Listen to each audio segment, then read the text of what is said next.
I'm Roland Barris. Here's your top headlines. A tense meeting at the State House last night as advocates gathered to make their hopes clear to lawmakers to save Idaho children whose faith-healing parents deny them medical care.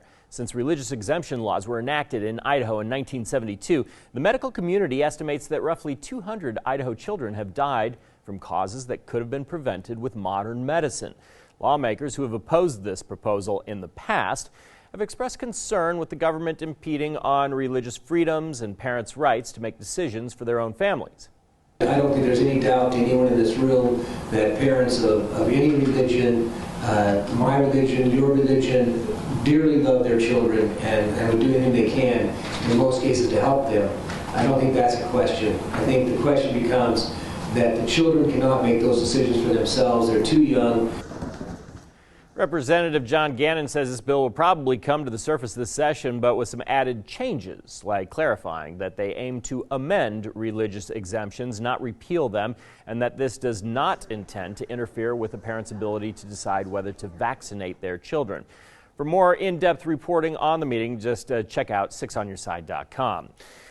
Imagine having a disease that affects all your organs. That is the difficult situation for one Boise 9-year-old, but she's not fighting this alone. Our great community came together Wednesday night at Split Rail Winery to rally around Hadley Alexander, who suffers from cystinosis. It's a rare and incurable disease resulting in an abnormal accumulation of the amino acid cysteine in various organs and tissues of the body. And sadly, the life expectancy for someone with her disease is under 30 years old. What's it mean for you to have all these people here to support you? It's very special. She's this energetic, full of life, positive, smart, funny, energetic little girl who deserves a full life.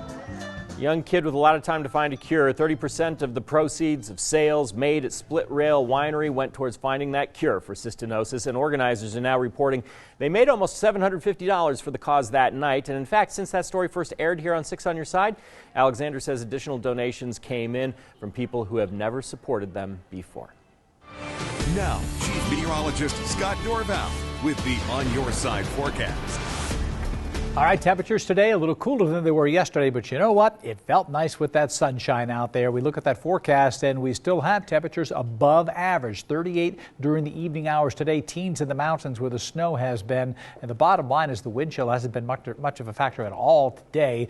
We have the sunshine today, but there's cloud cover to the west, and that cloud cover is going to start to increase. Most of the snow here is going to track up into the west central mountains, maybe into the Boise Mountains, and it might even stop right around this region here. We'll get a little bit of snow east of this, but this is the main region that will get some snow during the day tomorrow out of this bigger storm system, which is actually kind of hooking its way on up to the north and to the east. So milder weather trying to come in out ahead of it, and we just haven't had that big blast of Arctic air with a storm system going by and opening the floodgates of cold air. And I don't see it coming out for at least the next couple of weeks. That last storm system that came through with a front is causing a big storm to develop in the Central Plains. Huge airport delays from Minneapolis to Chicago. So these locations, if you're flying through here, problems. You get ice down in St. Louis, and so there's going to be a backup across the country with lots of delays likely. So for tomorrow, we've got some snow in the west central mountains, 1 to 3 in the second shade of blue here. So Tamarack and Brundage, maybe an inch or two in Long Valley, not much to it. In the valley, the Treasure Valley, some patches of snow are possible, but this isn't going to stick.